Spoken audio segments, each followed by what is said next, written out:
Bem, estamos de volta aqui, um bate-papo com a doutora Gabriela Danielski News, especialista em psiquiatria e em psicogeriatria. O próprio nome diz, é muito importante porque depois nós vamos ver que também depois de uma certa idade, uns 60 anos, 70 anos, também precisam de ajuda de alguém, porque os transtornos podem ocorrer nesta idade, como ocorre na criança ou no adolescente.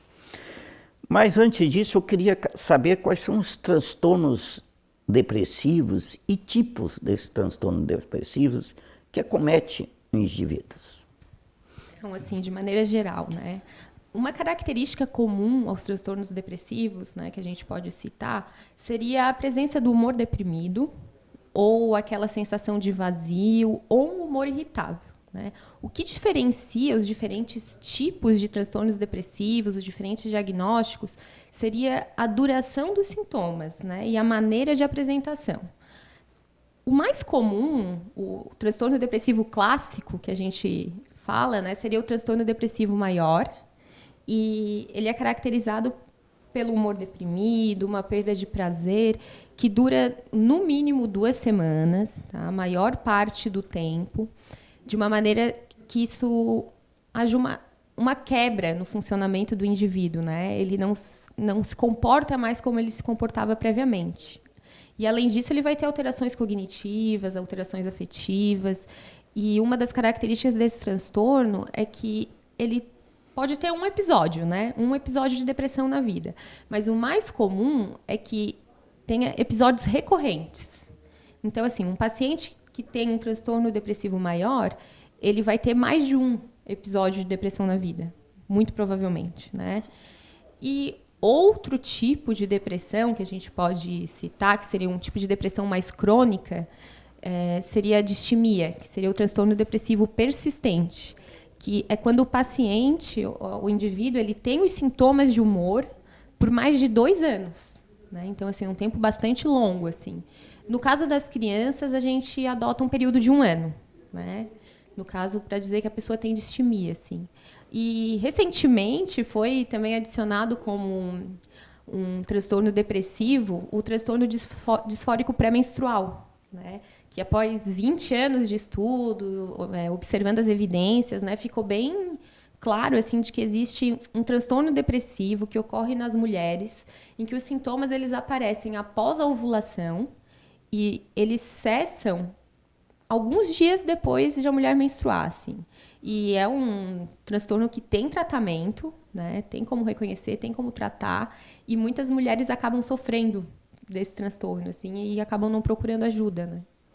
E tem mais um outro diagnóstico também que a gente pode usar, que é mais usado em crianças, que é o transtorno de desregulação emocional. De desregulação do humor, desculpa. Que seriam as crianças que elas apresentam um humor irritável, tem uns episódios de explosão de raiva, de uma maneira que muitas vezes tu não encontra uma causa, né? Eles são... Tu não vê um motivo para aquilo. E é uma criança que antes ela não tinha esses comportamentos disruptivos, né? E foi criado esse novo diagnóstico atualmente porque o que se percebia era que no passado muitas crianças que tinham esse comportamento às vezes acabavam recebendo um diagnóstico de transtorno do humor bipolar, né? E acabavam começando a receber um tratamento.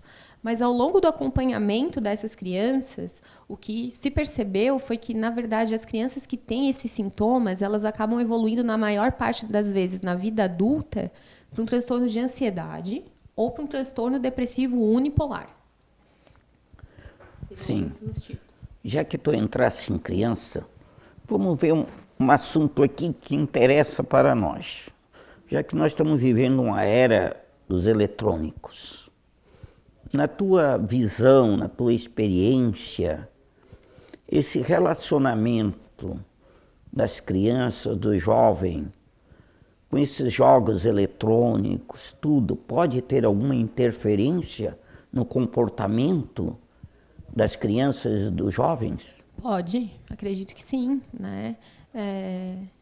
A gente vê até casos de dependência, né, de aparelhos eletrônicos, de abuso, tempo em excesso, né? E tudo isso acaba criando um fator de risco para a criança acabar desenvolvendo também um transtorno depressivo, interfere na socialização, né?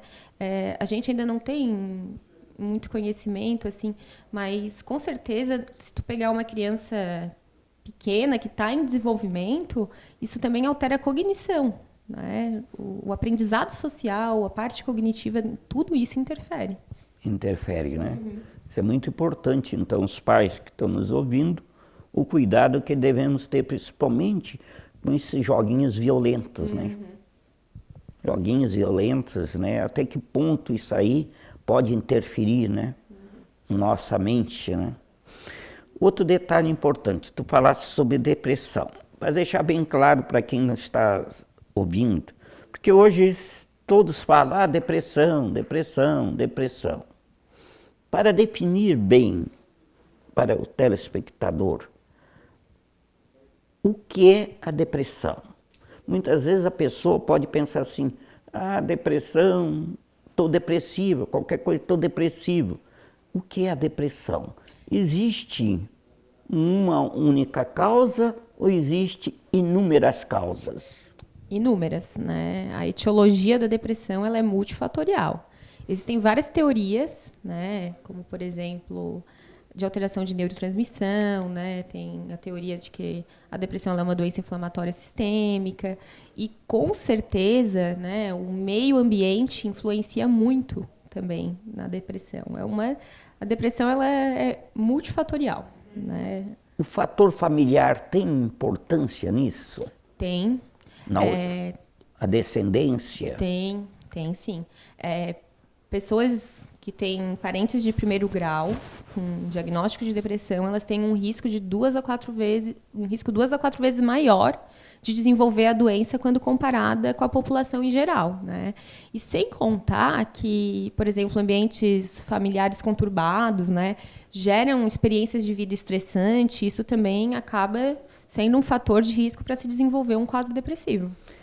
Existe um perfil, um biotipo, um perfil para a pessoa desenvolver depressão? O indivíduo? Existem fatores de risco, né? Mas assim, não é certo de que tu tem determinada característica, tu vai desenvolver um quadro depressivo, né? Nesse ponto entra a resiliência, né? Que seria a capacidade da pessoa, por exemplo, de lidar com situações estressantes, né? Por exemplo, tu pega uma pessoa que foi abusada na infância. Nem todas as pessoas vão desenvolver depressão na vida adulta. Sim. Elas têm um risco maior de desenvolver depressão, mas nem todas vão desenvolver a depressão, né? Então, tu ter um fator de risco não é obrigatório que tu vá desenvolver a depressão, né?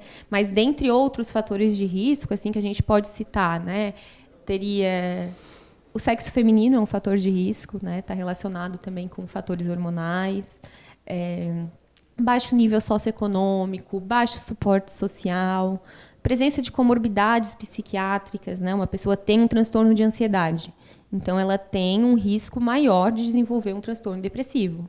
E a dependência química? Também, com certeza, sim. É uma via de mão dupla, tá?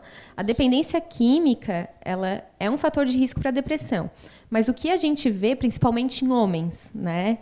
Homens deprimidos, eles começam a ingerir uma quantidade maior, muitas vezes, de álcool, né? Eles começam a usar o álcool como um tratamento para transtorno de ansiedade também, então eles aumentam a ingestão do uso de álcool, muitas vezes. Pois é, isso aí traz problemas orgânicos, né? Com certeza. Antes de resolver o problema, né? Não sei. E pensando bem assim, esses sinais da depressão, para que quem está nos assistindo, porque não é qualquer coisa, porque está triste, um dia triste, estou com depressão. Não, então. A gente suspeita, né, da depressão quando, né? Quando tu tem esse humor deprimido, essa sensação de vazio ou uma perda do prazer, que a gente fala, que a gente chama de anedonia, ou perda de prazer em todas as atividades, né? Em atividades que geralmente a pessoa sentia prazer, né? Uma leitura, ir no cinema, estar com amigos, tudo isso perde a graça, né? E isso acontece na maior parte do tempo, por um período de no mínimo 2 semanas, e junto a isso tem vários outros sintomas que podem estar associados, né?